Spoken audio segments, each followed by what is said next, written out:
في صيف 1800 كانت مصر قلبا واحدا ينبض بالعزيمة. هب الفلاح فترك المحراث وأمسك الفأس سلاحا، وفتح التاجر خزائنه ذهبا وفضة. دفقت القوافل إلى كفر الدوار ثم إلى التل الكبير. دفقت القوافل إلى كفر الدوار ثم إلى التل الكبير. أكياس القمح، قطعان الغنم، لفات القماش التي صارت خياما وأكفانا.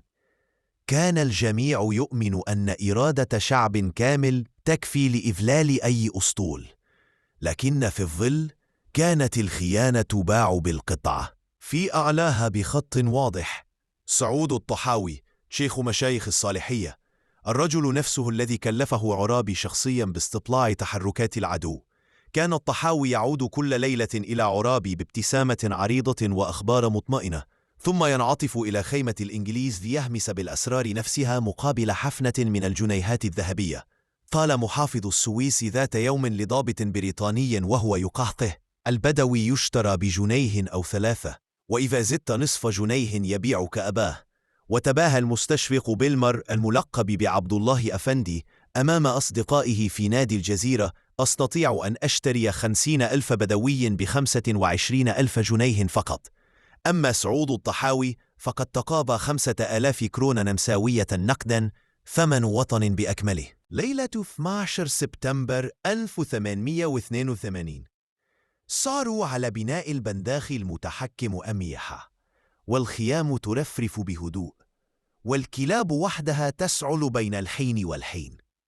فجأة بدأت أنوار خافتة تتحرك على الرمال كأنها نجوم، ليرشد الجيش البريطاني إلى قلب المعسكر دون طلقة ضائعة. وفي الجهة الأخرى كان عبد الرحمن بك حسن يسحب كتيبته بهدوء، يفتح ثغرة واسعة كباب قصر. قبيل الفجر بدقائق دوت المدافع. في أقل من نصف ساعة تحول المعسكر إلى جحيم من لهب ودخان وصرخات. قذيفة سقطت على خيمة عرابي نفسه وهو ساجد في صلاة الفجر، فخرج مذهولا يصرخ في جنوده: اصطفوا اصطفوا! لكن الجنود كانوا قد ذبحوا وهم نيام. انهار الصف الأول ثم الثاني، ثم لم يبق صف. فر من استطاع، وسقط الباقون بين الرمال والدماء.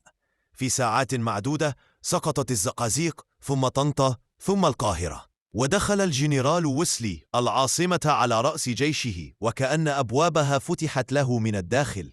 سنوات بعد ذلك جلس الشاعر الإنجليزي ويلفرد سكاون بلنت في خيمة بالصحراء أمام سعود الطحاوي، وسأله بصراحة: أحقا بعت وطنك؟ فابتسم الطحاوي ابتسامة باردة كالصحراء ليلا وقال: كنت أخدم من يدفع أكثر.